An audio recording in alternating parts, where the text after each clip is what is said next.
to all of our friends out there.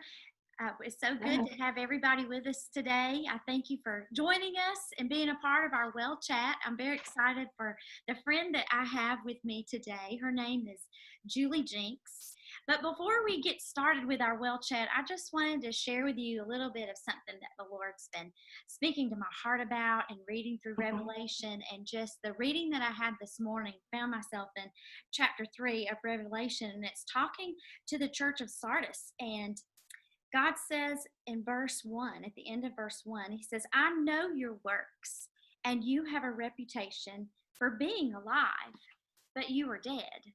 And I think as we're walking through Revelation, it's such a great time for me, I know for myself, to just evaluate and kind of set myself in these churches' positions and ask myself, Lord, is there anything in me that you would find that's like these churches? And listen to sort of the rebuke that God's given them. And He's saying to the church of Sardis, you seem alive, but you're really dead. And you think, how can that be so? But it is so with churches today, with Mhm. believers today. And our lives must be one that is growing. Because if we're growing, we are alive. Growing things are alive, and growing things produce fruit in their lives. It provides shade for others. And I think of my friend who's joining me today, Miss Julie Jinks, and how I've known her and her Hello. husband. Mhm. I've known them for, I was thinking, probably 14 years. They started coming to Yeah. Southside, Yeah. Right at 14 years. but So, this family is alive, and they provide shade for those people around them, and their fruit in their life is evident. And I just see them as incredible stepping stones to those around them. They are leading people to Jesus, and they're leading their family to Him, and they are just so great to know. And so I'm so glad that I get to share my friend Miss Julie Jenks with you today. Julie, would you please share with our listeners hi. a little bit more about you and your family? Sure. Yes, I'm excited to get to talk to you this morning. Um, I am married to Jared, who is a physical therapist. We've been married, well, actually, it'll be 12 years this Saturday. So, Jared, I'm expecting big things. No diamonds, that's fine, but big things. Just so you know, it's recorded now. Um, we have 4 children. Cheyenne, who is 20 and recently married. Sierra is 17, and she just started driving. Rhett just turned 5. He's our little wild man, and then Tucker is 3, and he's our sweet little soul. That's the first to tell everybody that he loves Jesus. So we live in Jefferson, and we have a dog. Way too many chickens. Jared has some kind of chicken obsession, and so um, that's where we are. I'm currently at home with my children and just loving it. That's awesome. Chicken. So if you ever have any eggs that you need to get rid of, Oh, I have plenty. I have plenty. So, I love some great backyard eggs. Fresh all eggs. right, they'll be on the way. You may have too many. You'll be like, okay, Julie, I'm good now. Go home. That just means I need to bake cakes and have pancakes, and that's awesome.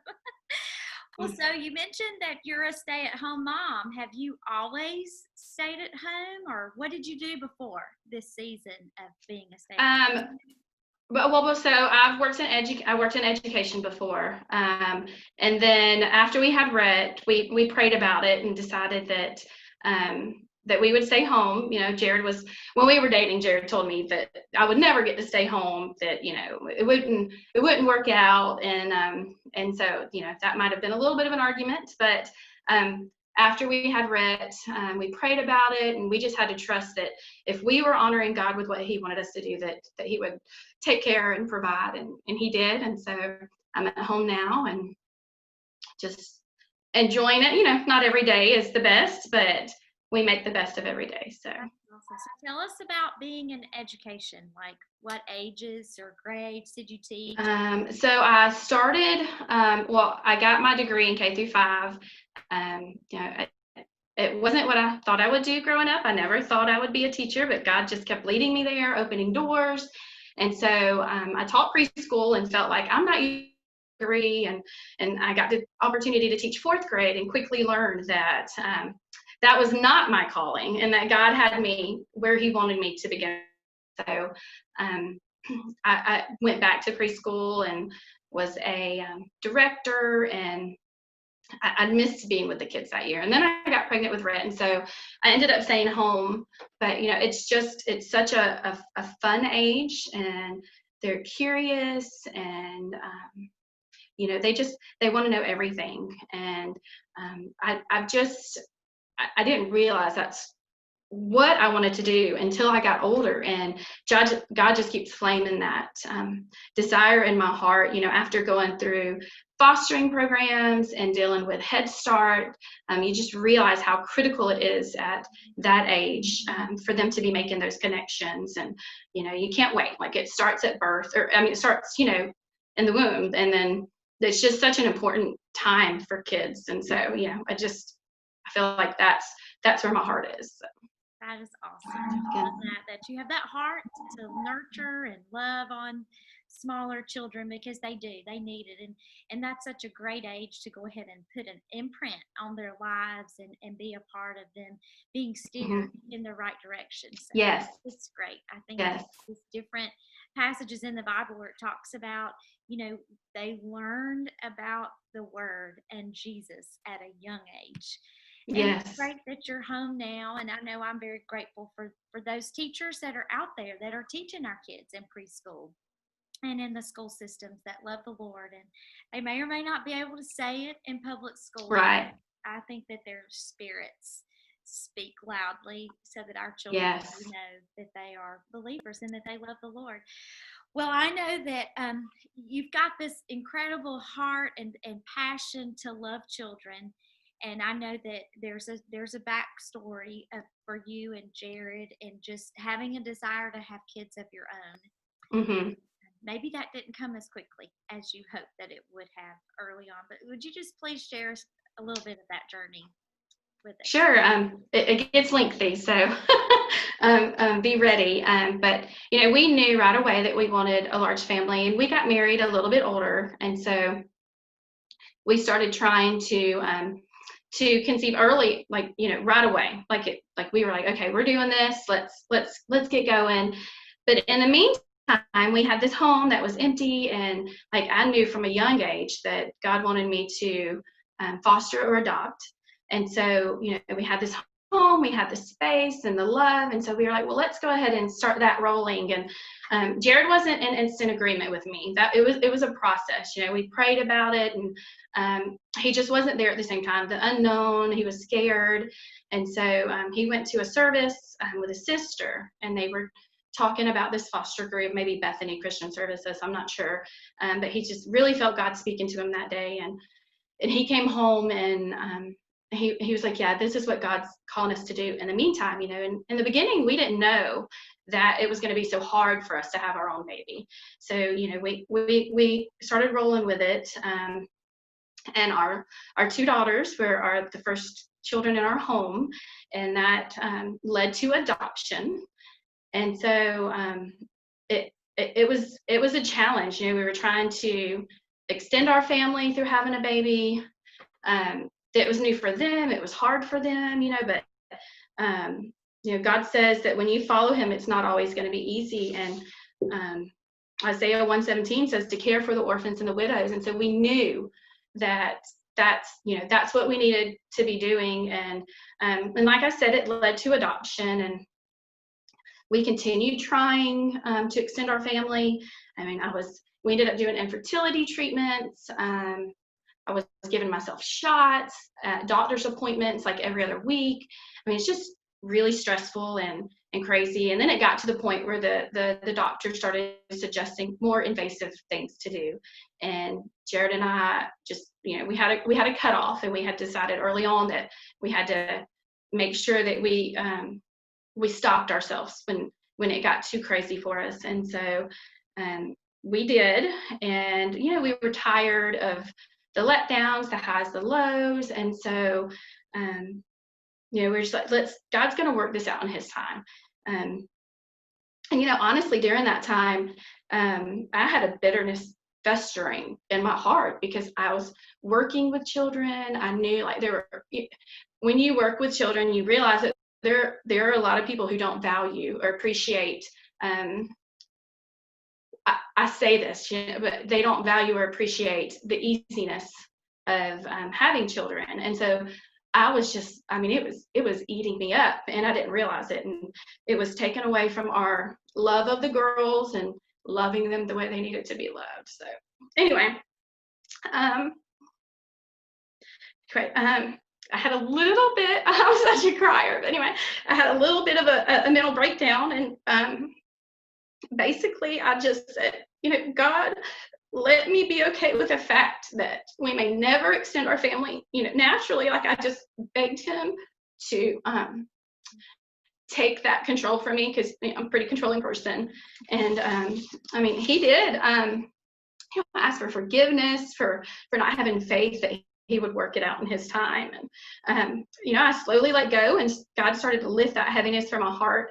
And I started to focus on the gifts that were right in front of me, my two daughters. And so anyway, so we eventually decided that we were going to extend our family through adoption of a baby. And I had the check written out, ready to mail it, to start the process. And Jared was like, stop, no, I feel unsettled about it. Of course I had to pout and stomp around the room, because in the moment, like, I was so excited, and then in the moment, but we weren't in agreement, and I knew, like, okay, well, there's something God's telling us. And then not long after that, I was scheduled for laparoscopic surgery, and I was calling my mom to tell her about this, little thing that I was about to do. And she was just like, I don't know, I just feel so unsettled about it all. And she was like, I just don't think you should have it. And within probably 5 days of having that conversation with my mom, we found out that we were pregnant with Rhett. And then right after, not right after, but Tucker came soon after. I mean, it was, like, it took us 7 years. And then Tucker was like a little too easy, if you know what I mean. Like, they're really close in age. And so, it just, God knew all along. Like, he knew that we needed to start our family through adoption first. He knew that was my heart's desire. And, he knows our hangups. He knows our strengths.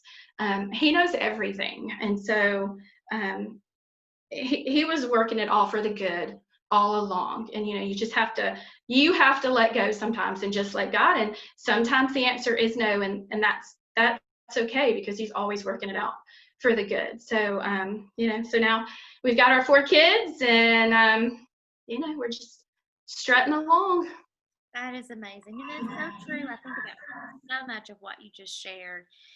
And one is being that control freak. It is so hard to turn over and relinquish that control to the Lord. But I mean, it sounds like that he really helped you trust him. And I know you shared with us some of those things that allowed you to help him help you trust. But would you like to add anything to that, as far as knowing you can trust him, and what that is like to just lay it all out in his hands? I mean, it just knowing that you don't even have to make all the decisions, just being able to be free and let go. It just takes so much of that burden from you to trust that he's always going to take care of you, and that he has the best for you in mind. And, we were obsessive about it. I mean, I didn't think I was in the beginning, but then when I looked back, I was like, oh my goodness, it was controlling my every move, every thought of every day. And the people around me, I mean, they know, like my daughters, they were right there. They experienced it, so it's a freeing feeling, breaking from those chains when you can let go of that control.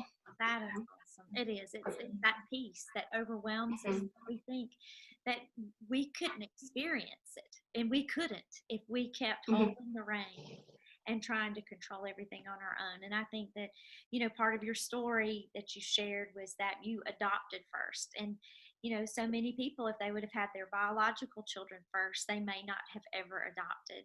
And that's exactly, that's exactly what I realized in retrospect, because you get busy with your day-to-day and you think, how could I possibly do that? It's so scary, the unknowns, all of that. and then, God knew that that's what we had to do first. So. And I just think about, I get a little emotional and leaky too. It's okay for us to do that, but I just think of the beautiful gift of adoption and the life that you and Jared were able to give to these two precious girls, and they wouldn't have had that kind of life without you. And being able to pour into them, him, the Lord, and His love for them, and helping them be set on a path that is better for them, and because they have somebody who will believe in them and encourage Right. them and challenge them to reach high and to reach for the Lord and allow Him to work in their lives. You've got an incredibly beautiful family, and Well, thank you. just tell us what it's like, because you've got children on opposite ends of the spectrum. You've got one that's in high school, and then you've got these two precious little preschool boys. What's that like? It's extreme. I call it extreme parenting, because you've got one extreme is like the emotional teenage side, and then the other extreme you've got the physical extreme, like two little boys that are nonstop. And so, like at 8 o'clock, I'm ready for bed. Like my head hits the pillow, and my body is like, I'm like, my maturity hasn't caught up with my body, but my body is is like, okay, you're done for the day. So it's extreme parenting, but at the same time, it's beautiful because they have their fights and their struggles, and it's chaotic and wild, but at the end of the day, they just want to be snuggled up together on the couch, loving each other. And Sierra helps watch the boys when I'm busy, and some days are really long and exhaustive, but when I see them loving each other the way that God loves us, just it makes you feel like everything is right in the world, and that you've done something right, when you see that kind of relationship. So. And that's something else that Sierra's being able to see, is how to be a great parent, and to love and have grace and mercy, and the time that it takes to the time, yes. Little people. And I think about, you were talking about being exhausted in the afternoons. I saw an Instagram post from a sweet mommy friend of mine, and she's holding a cup of coffee, and you can see her kids playing outside in the distance, and she's like, it's just 6 p.m. and I'm having coffee. Yes. So if I drank coffee, that would be me for sure. Yeah. Sometimes I have to, and sometimes I drink decaf. I think it's just kind of like a fake caffeine. a mental pick you up. Yeah. Yes. Well, we're still living in these days. Yes. Of COVID, and you think, goodness, this has got to end at some point. And for me, my kids going back to school did allow us some sense of normalcy, just because of a schedule. I like a schedule, and getting back on a schedule, it makes me better for sure. So that's the one thing that has felt normal for us in the recent week. But did you and your family experience any struggles or bumps in the road with COVID? We did, actually. It wasn't like a health thing. It was more of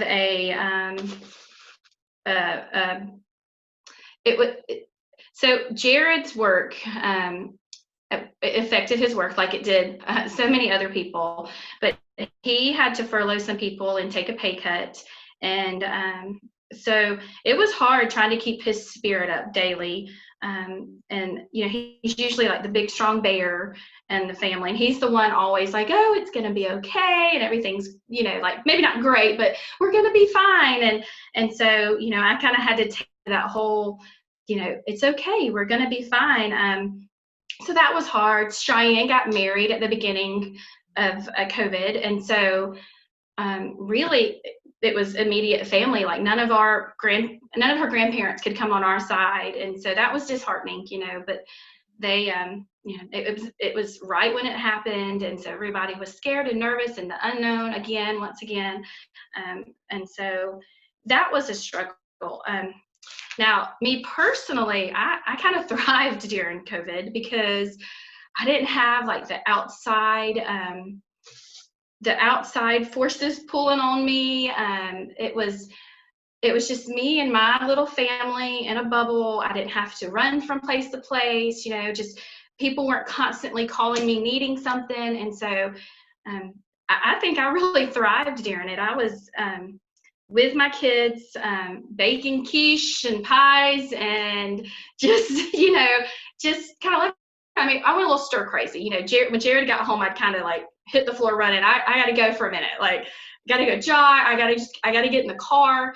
But I realized that I got the world out of my head, and we were playing and we were talking about Jesus, and just being intentional with our time until we just couldn't anymore, and then that was okay. And we were stressed and making mistakes, and one of the big things I learned during COVID is that well, I mean, this, but it's just God reminds you, but it is okay to ask your kids for forgiveness.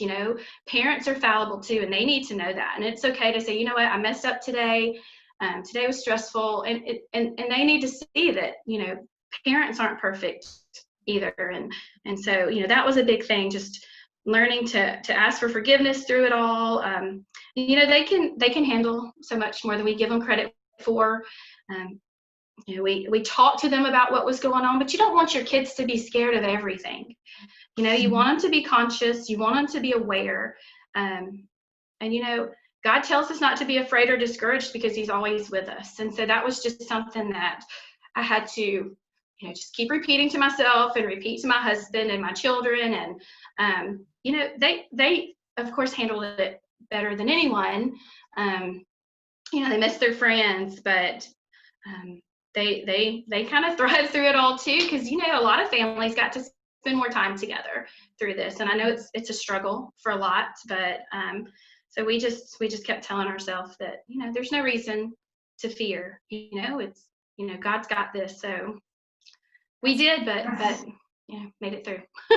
I love the family time, and just I think that for me was a blessing, was being able to be forced to be home together and not running all over the place, and right, having more quality time together. That was quality, yes. That was amazing.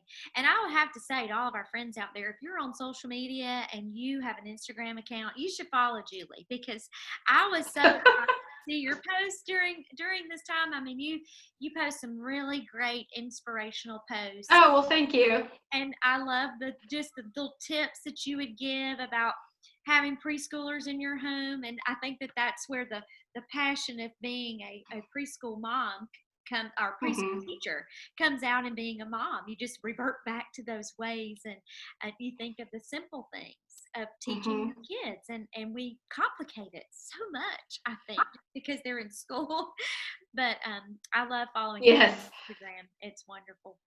Well, I know one of the things that you talked about with you and Jared through the season of infertility and considering fostering and adopting, you talked about y'all being on the same page. And when you weren't, that was like a red flag being waved. We're not on the same page. So until we get on the same page, we need to really pause and seek the Lord in this. And I think that was just incredible. It's incredible wisdom for people to know about how to have a successful and thriving marriage. But I know there's so much more wisdom that you could share with us about and you would share a couple of tips on how to live well and happy in a thriving home with your hubby. Well, let's just say we strive to thrive. We may not be thriving every day, but we strive to thrive. I just thought of that. You've heard this before, that love, it's a verb. It's a commitment to put the other person first every day. And we're so caught up in the me, but when you get married, it becomes we. And so really, it's just, you have to remember that, you have to ask God, how are we going to honor you as a couple? How are we, not me, but we as a couple, how are we going to honor God? It's a lot of work, but it's worth it. And I'd also say, have fun together. Find a common thing that makes you smile. Like we love to garden together. We like to be outside doing things together. That's what makes us smile, is when we're outside doing something physical together. That makes us happy. So, find something that makes you smile and laugh at yourselves, because you're going to get mad. You're going to do something that the other person thinks is completely insane. And you just have to be able to laugh at yourself when, and realize, I'm not perfect, and that's okay. And just remember, and this was some wisdom I got from someone when Jared and I first got married, that the devil is always trying to destroy what God joined. So that was something that, I still share with everyone, because it was such a pivotal point in the beginning of my marriage, because she was like, you're the weak link, you're stressed, and, y'all just got married. God, there's this beautiful union under God. And so the devil's like, he's on a rampage. So, just remember, when those hard times come, the devil is always working to destroy what God has joined. And if you can keep that in mind, I think, That's great. don't eat the last piece of cake either, okay? Don't do that, or the cookie. Share the last piece. That's awesome. Well, that's right. I know that as you said that, Satan doesn't. He does not like a team that is a force to make a difference for the kingdom. And you and Jared are such an incredible force. I mean, for the 14 years that I have known you, y'all have always been a part of our church. You've served, you've given, you've fed me and my family in time of need. And I share with us just a little bit of your heart and your passion to serve your community and serve your church, and how you found ways to do that over the years. Well, we like to eat, and we like to make sure that other people eat. And so, like, that's one way we try to serve when we can. We like to feed people and help in that way. We like to do before pre-COVID. We served on the connections team at church and the children's ministry. And then, like, we try to help with iServe as much as we can, but we really just like to love on others, feed other people, and, we're always praying for God to show us, like, what would you like us, what is our next step? Where do you want us to serve now? Where do you want us to move forward? So we're always just, maybe he's like, be still a little bit, but we're always praying, for him to show us, like, where do we need to serve next? So y'all are just amazing. You're always showing up right on time when people and we've been blessed because of your heart. Well, before we close and wrap up, I know that you're a lady that loves the Lord, and that's been obvious from our conversation today. But is there something that God's been marinating in your heart and in your soul, and just this recent season that we've been walking through, that would be a great nugget to share with our friends today? Well, I want to share some scripture. It's my favorite. It's been such a crazy time, and I mean, COVID or no COVID, I mean, it's just, the world, it's crazy, and it can eat you up right now if you let it. And so my favorite scripture is Matthew 11:28-30. Come to me, all you who are weary and burdened, and I will give you rest. Take my yoke upon you and learn from me, for I am gentle and humble in heart, and you will find rest for your souls. For my yoke is easy and my burden is light. And, I just think, Jesus is inviting you to come, let him take that burden and know that his grace is sufficient for all. I mean, so that's I guess what I want to leave, just my favorite scripture for this time.